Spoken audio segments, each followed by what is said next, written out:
right. So let me paint a picture for you. Imagine you're sitting at home. It's late, the kind of late where the silence has weight to it. Your cat, if you have one, is curled up in that weird loaf position, eyes half closed but still tracking something. You think it's just a speck of dust, until it isn't. Today, we're diving into 4 stories that shouldn't exist, or at least shouldn't be connected, but they are, not by names or places, but by that strange, indescribable feeling they leave behind. We'll talk about a girl whose final known movements were caught on camera, a chilling voicemail believed to be from someone or something not human, a discovery inside a house that shattered 2 brothers' lives, and finally, a time traveler who showed us the future and then vanished. Each story is binge-worthy on its own. But together, there's something else entirely.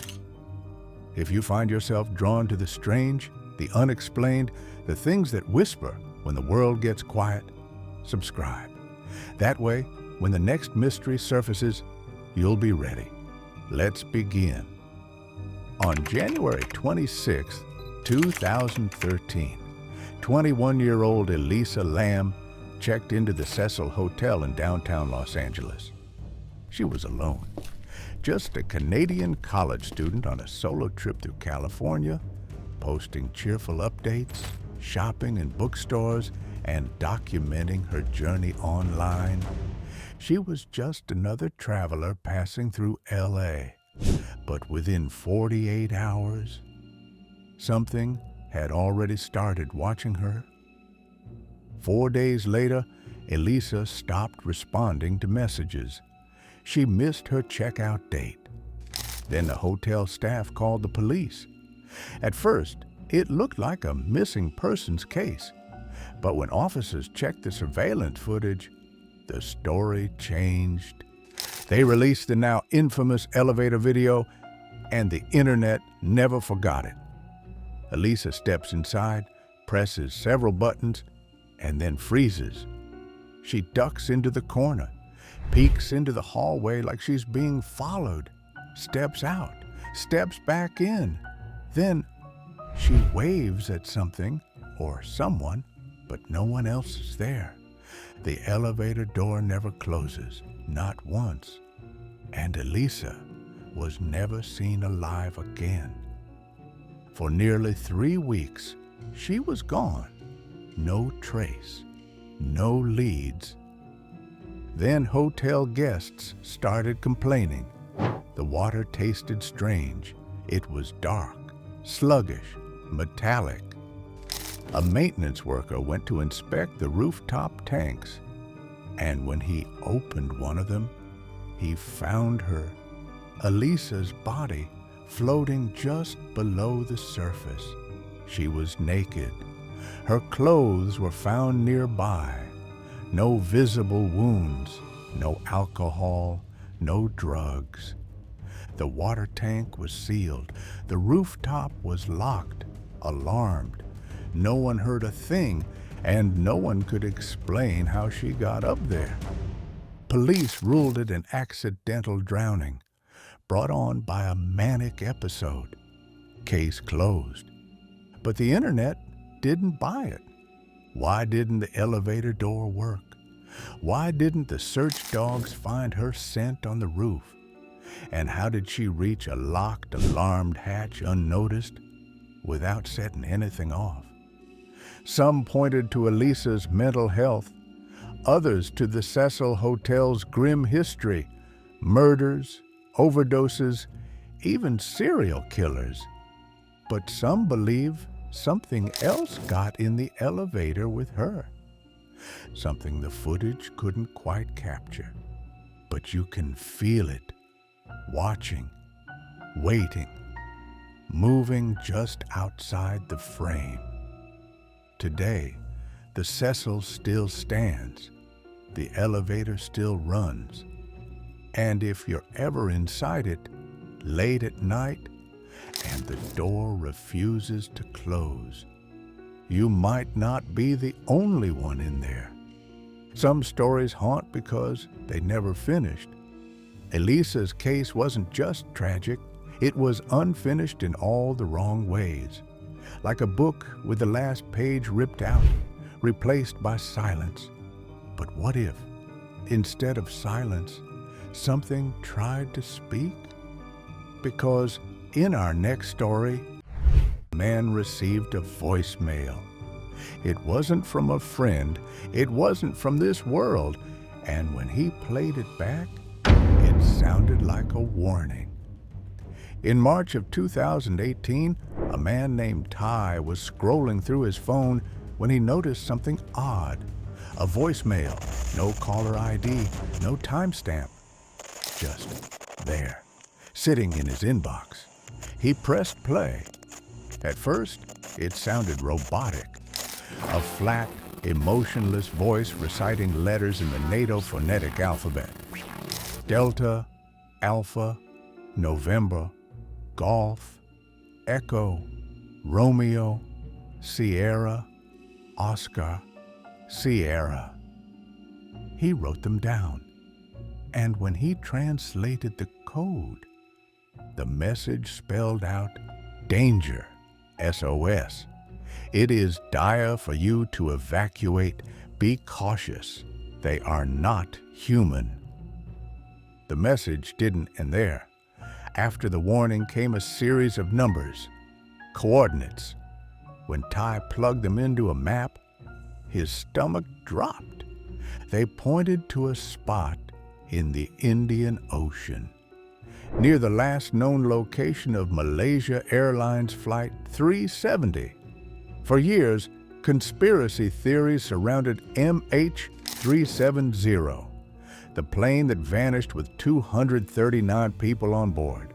But this felt like something new, not a theory, a signal, a distress call that arrived years late to a phone that should never have received it. Then Ty started receiving messages. Some were in Morse code, others in foreign languages. One just said, "End transmission." Another warned, "They are watching you now." Ty posted the voicemail on Twitter. It went viral. People decoded it, analyzed the background. Some claimed to hear heavy breathing. Others said there were hidden coordinates embedded in the waveform. And just when the thread reached its peak, Ty's account disappeared, deleted. No goodbye, no update, just silence. Some people believe it was an elaborate hoax. Others say Ty was targeted, silenced before more transmissions could reach him. And a few believe the message was never meant for him. It was meant for someone else. But it found its way through, and it wanted to be heard. Some warnings come too late. Others aren't meant to be understood at all. That voicemail might have been a distress call, a glitch in time, or something far worse, a message that slipped through a crack in reality. But in our next story, there was no warning. Just a quiet house, a childhood home, and a secret hidden inside the walls. A secret that was still clawing to get out. In 2018, two brothers returned to the house they grew up in. It had been years, decades really, since they'd set foot inside. The home sat quietly on a residential street in Mexico City. The paint had faded. The locks were rusted.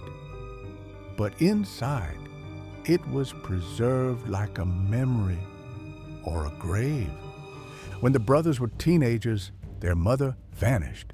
One day, she was there, the next, gone. Their stepfather said she'd gone out and never came back. A missing person report was filed. but nothing ever came of it. Days later, the stepfather vanished too. That left the boys alone, just two teenagers in a house full of unanswered questions. No parents, no closure, and no idea that the truth had been with them the entire time. As adults, they decided to renovate the home, maybe sell it, maybe keep it. They brought in contractors, stripped old paint, pulled up carpet, and then, in the master bedroom, someone took a sledgehammer to the wall. A soft crash, a hollow space, and something white rolled out onto the floor. It was a skull. Inside the wall, behind layers of insulation and drywall, was the full skeleton of their mother, bound, gagged, knees curled up as if she had been crammed inside like a forgotten object. But that wasn't the worst part. The worst part were the scratches. Dozens of them, deep, desperate, frantic.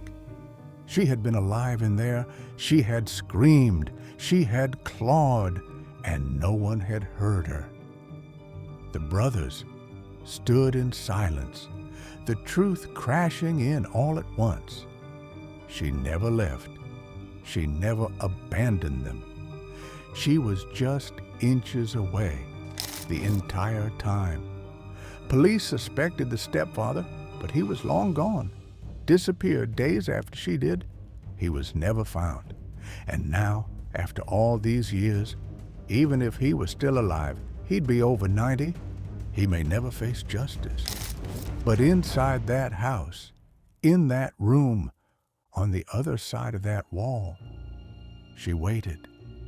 Some stories aren't uncovered. They're unsealed. The skeleton in the wall wasn't just a body. It was a truth buried alive, clawing to be remembered. But thank you for watching. If these stories pulled you in, there are many more waiting to be found. Until next time, stay curious and stay in the veil.